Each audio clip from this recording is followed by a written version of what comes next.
হুজরা শরীফ থেকে প্রচন্ড শীতের মধ্যে বের হয়েছেন, এমনি তাকায়া দেখে একজন বাঁকা হইয়া দাঁড়াইছে, সোজা হইয়া দাঁড়াতে পারে না, কাপড় এইভাবে ধরে রেখেছে। দাঁড়ায় বলেন আসসালাতু ওয়াসসালামু আলাইকা ইয়া রাসূলুল্লাহ। আল্লাহ নবী বলেন, কে রে তুমি এত গভীর রজনীতে আমাকে সালাম দিচ্ছ? আল্লাহ নবী যেই মাত্র জিজ্ঞাসা করলেন, উনি ডাকতে, হুজুর আপনি কি আমাকে চিনতে পারেন নাই? আমি আব্দুল্লাহ। আল্লাহর নবী বলেন, কোন আব্দুল্লাহ? নবীজি, কিছুদিন আগে ইসলাম ধর্ম গ্রহণ করেছি, আমার নাম ছিল আব্দুল উজ্জা, আমি আপনার নামটা পরিবর্তন করে আব্দুল্লাহ রেখেছেন, আমি সেই আব্দুল্লাহ। বলেন, আমার আব্দুল্লাহ তো ধনী বাপ চাচা, তার বাপ চাচা ধনী ব্যবসায়ী ছেলে, সকাল বিকাল কাপড় পরিবর্তন করে আসতো। আজকে তো দেখা যায় গায়ে কাপড় নাই, একটা কাপড়ের টুকরা পরিধান করা, সোজা হয়ে দাঁড়াতে পারে না, তার লজ্জাস্থান খানি হয়ে যায়, হাত দিয়ে ধরে রাখছে কোন রকমের কাপড়ের টুকরা। আল্লাহর নবী বলেন, আমার আব্দুল্লাহর এই অবস্থা কেন?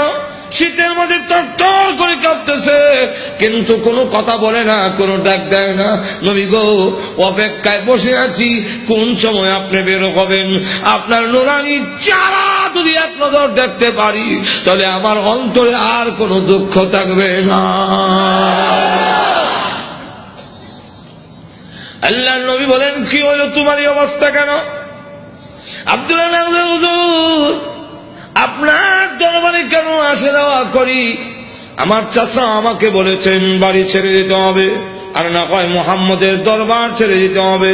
নবী গো, আমি ঘোষণা দিয়েছি, প্রয়োজন বুঝে আপনার বাড়ি কেন তামাম পৃথিবী ছেড়ে দিতে পারি, কিন্তু একটি মুহূর্তের জন্য বিশ্ব নবীর দরবার আমি ছাড়তে পারবো না। আপনারা যে আমাকে বাড়ির থেকে বের করে দিয়েছে, বের হওয়ার সময় বললো কাপড় চোপড় গুলো দিয়ে যাও, এগুলো তো আমাদের। উদ্দেশ্য হইল আমি উলঙ্গ হয়ে গেলে এটা যাব না, লজ্জায় তখন করে বসে থাকবো, আপনার দরবারে আসবো না। আমি তখন আমার চাচাকে জানিয়ে দিলাম, ওগো চাচা, কাপড় হারাতে পারি, ইজ্জত সম্মান হারাতে পারি, আমি সর্বহারা হতে পারি, কিন্তু আল্লাহর কসম ঈমান হারা এক মুহূর্তের জন্য হতে পারবো না। আজকে যদি শরমের আর ইজ্জতের বয়ে কাপড়ের জন্য আমি ঈমান হারা হয়ে যাই, মৃত্যুর পরে কবর থেকে উলঙ্গ হয়ে আল্লাহর দরবারে উঠব, উলঙ্গ অবস্থায় জাহান্নামের মধ্যে দেওয়া হবে।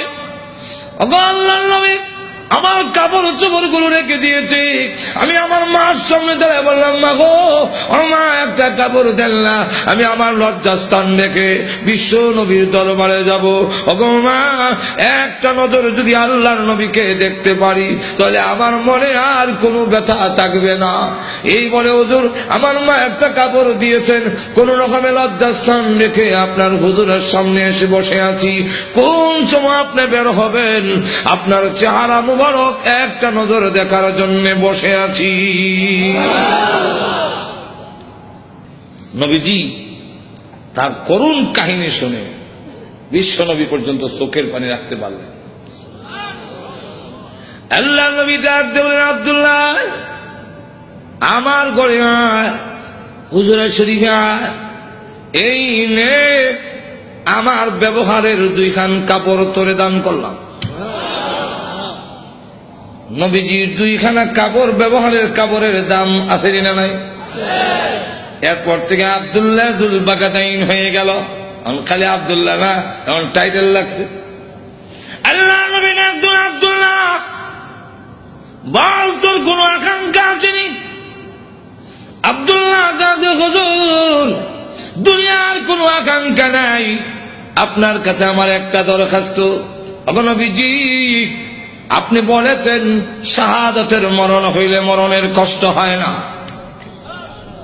আপনি বলেছেন শাহাদাতের মরণ হইলে কবর গেলে মুনকার নাকির আসে না, আপনি বলেছেন শহীদ হয়ে মরলে কিয়ামতের মাঠে কোনো হিসাব কিতাব হবে না, বিনা হিসাবে জান্নাতে যাবে। তাই আমার দরখাস্ত, ওগো নবীজি আপনি আল্লাহর কাছে বলুন আমার শাহাদাতের কামনা যেন মহান আল্লাহ কবুল করে নেন। নবীজি দোয়া করে দিলেন, দোয়া রসুলের দোয়া, হাত উঠাইতে দিরি আর তোদের কবুল হইতে।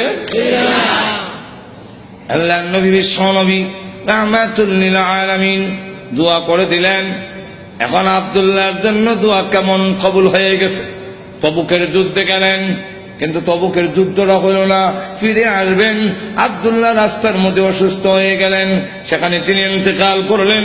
আল্লাহ নবী ঘোষণা দিয়েছেন, আল্লাহর রাস্তায় যখন মানুষ বের হয়ে যায়, রাস্তায় মারা গেল শাহাদাতের সওয়াব তাকে দেওয়া হয়। আমার আব্দুল্লাহকে গোসল দাও, কাফন পরাও, আমি নিজে জানাজার নামাজ পড়াবো।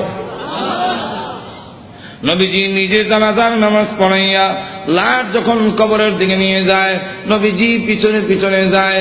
কবরের পার গেলে পড়ে ডাক দিয়ে বলে, সাহাবীরা রে, কেউ কবরে নামবে না, আমি তার কবরে নামবো। নবীজি আব্দুল্লাহ রাদিয়াল্লাহু আনহুর কবরে নামে দুই কান হাত উপর দিকে বাড়ায় দিয়ে বলেন, রে আব্দুল্লাহ, সাহাবীরা দে লাশটা আমার হাতে দে। দে আমার আব্দুল্লাহর লাশ আমার কোলে ছেড়ে দে। নবীজির কোলে ছেড়ে দিলে নবীজি এইভাবে লাশটা উপর দিকে উঠাইয়া আকাশের দিকে তাকাইয়া বলে, আল্লাহ আমি আব্দুল্লাহর প্রতি খুশি, তুমিও খুশি হয়ে যাও। আল্লাহ এখন আব্দুল্লাহর লাশটাকে আমার কোল থেকে তোমার রহমতের কোলে আমি স্থানান্তর করতে চাই। এই কথা শুনে সাহাবীরা গইরে কবর পার কান্না শুরু করেছেন।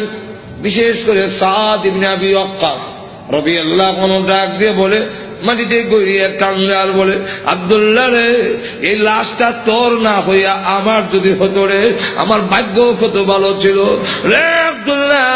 এই লাশ তোর না হইয়া আমার যদি হতো, যেখানে আল্লাহর নবী বলতেছেন, আল্লাহ আমি খুশি, মেহেরবানি করে তুমিও আমার আব্দুল্লাহর প্রতি খুশি হয়ে যাও। আমার লক্ষ্য করে দেখুন, এইভাবে অনেক ঘটনা সারা রাত বললেও তো শেষ হবে না।